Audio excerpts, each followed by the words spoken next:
Welcome to the Military Peak YouTube channel. Let's start with the latest news of the military agenda. Russian President Vladimir Putin believed that the Russian army was much stronger than it was in 2014 and that they could win this war very quickly. The fact that both the Russian commanders and the Russian leader had overestimated the strength of the army led to their heavy frustration. The Russian army, which had a serious advantage in the first months of the war, seems like an exhausted power at the point where the war has come. Although the Russian generals still believe in the extraordinary dream that the army will succeed in advancing to the borders of Kiev, the Russian soldiers seem weary of war after suffering heavy defeats one after another. In recent days, we have witnessed more than one incident in which Russian soldiers fled from the front against the orders of their commanders. Russian soldiers, who blame their commanders for the failures, do not want to be used as cannon fodder on the fronts such as Bakhmut and Avdiivka. Believing that their numerical superiority will bring success at the front, the Russian commanders send even soldiers who have received a simple training of 1 to 2 weeks to the front. Currently, Russian troops are conducting offensive operations on 4 different fronts, despite their limited resources. Violent clashes are still taking place in areas of symbolic importance such as Bakhmut and Avdiivka. However, when we look at the news from the front, we see that the victory cries of the Russian officials and propagandists are unrealistic and that the Russian army is far from achieving even a small success. The Ukrainian General Staff reported that Ukrainian warplanes and helicopters carried out more than 20 missile attacks against 8 regions where Russian military personnel and equipment were concentrated. Using Excalibur shells, Ukrainian artillery units, carrying out coordinated attacks with Ukrainian warplanes, succeeded in destroying a Russian command center, 3 air defense systems and 6 valuable enemy targets. In response to the attacks of the Ukrainian army, Russian missile units launched a total of more than 50 missiles at targets behind the front line. Although Ukrainian air defense units managed to shoot down a significant number of these missiles, some missiles hit infrastructure systems. All 70 attacks by Russian tank and infantry units, which took action immediately after the attacks of the Russian missile units, ended in failure. Reports shared by Ukrainian commanders show that the most violent clashes are still taking place on the Bakhmut front. In this context, the commander of the ground forces of the Ukrainian Armed Forces, Colonel General Oleksandr Syrsky, denied Moscow's claims that Russian forces had captured the city, and reported that the Ukrainian troops remain determined to defend Bakhmut. The Ukrainian commander, who went to the region, reports that he met with soldiers and commanders who refuted the myth of the invincibility of the soldiers of the private company and the Russian paratroopers. For the past few days, Russian officials and propagandists have been making claims that the Russian army has taken control of Bakhmut.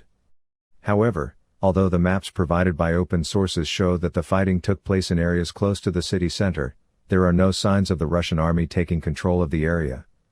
Worse still, the Russian forces, already on the west bank of the Bakhmut River, are inflicting unbelievably heavy losses as they try to break through the Ukrainian defense lines.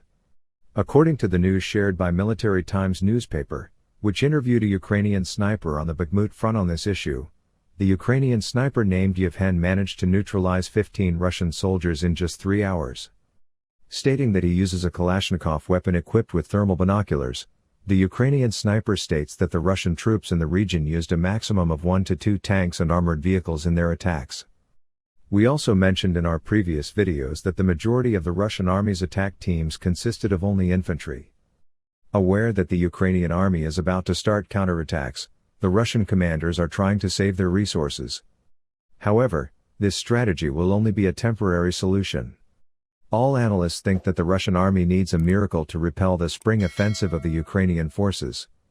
A few hours ago, news from Russia and Belarus shows that the Russian government is trying to work a miracle.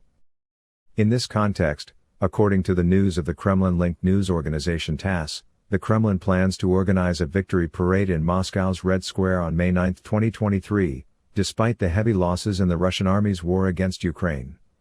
This incident, which seems rather pointless at first glance, seems to be part of a plan after the Belarusian leader's statement. A few hours ago, the president of Belarus Alexander Lukashenko ordered to check the combat readiness of the Belarusian armed forces. The measures are complex and are set to determine the commander's ability to control subordinate military units and subunits in a state of high alert and whether military units are ready to complete the specified tasks in a timely manner, the Belarusian Ministry of Defense said in a statement. However, the fact that these two statements came one after the other indicates that Russia and Belarus are preparing to make a new move. Since the beginning of the war, Russian President Vladimir Putin has been striving to make Belarus a side of the war. So far, Lukashenko claims that the Belarusian army will not be involved in the war unless attacked by the enemy, although Western officials do not believe these statements. It is a well-known fact that the Belarusian leader, who recently made absurd claims that NATO will attack Belarus, acts as a puppet of Russian President Vladimir Putin. It is quite possible that the Belarusian leader, who will take all the risks for Russia to achieve victory in the war in Ukraine, will drag his army into a war. However, as the Ukrainian authorities have repeatedly stated, the Ukrainian army is ready against any plan of the enemy. The Ukrainian army, which is getting stronger day by day, is getting help from Australia this time. In this regard, an Australian manufacturer has signed a conditional contract to supply remote weapon systems to the armed forces of Ukraine. Electro-Optic Systems announced that it has signed a conditional contract to supply $80 million worth of remote weapon systems to Ukraine. The contract stipulates the supply of these military systems to Ukraine between 2023 and 2024. This remote weapon system, called RWS, is currently used in various countries in Australia, North America, Europe, and Southeast Asia. Ukrainian soldiers can integrate these weapon systems into armored vehicles. Better still, these remotely controlled systems will keep Ukrainian soldiers under protection.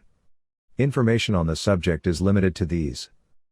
Designed to provide greater accuracy and reliability than any other competitive system, the RWS can be integrated into a variety of vehicles and platforms and used for a wide variety of mission profiles, while providing full weapon readiness when operating the system while the crew is protected inside the vehicle. In the coming days, we will follow all the military and political developments in the world, especially the Russia-Ukraine war, for you. To be informed of developments faster, you can subscribe to our channel and turn on notifications. Also, if you like our video and leave a comment, you will make us feel your support. For now, I wish everyone a good day. See you soon.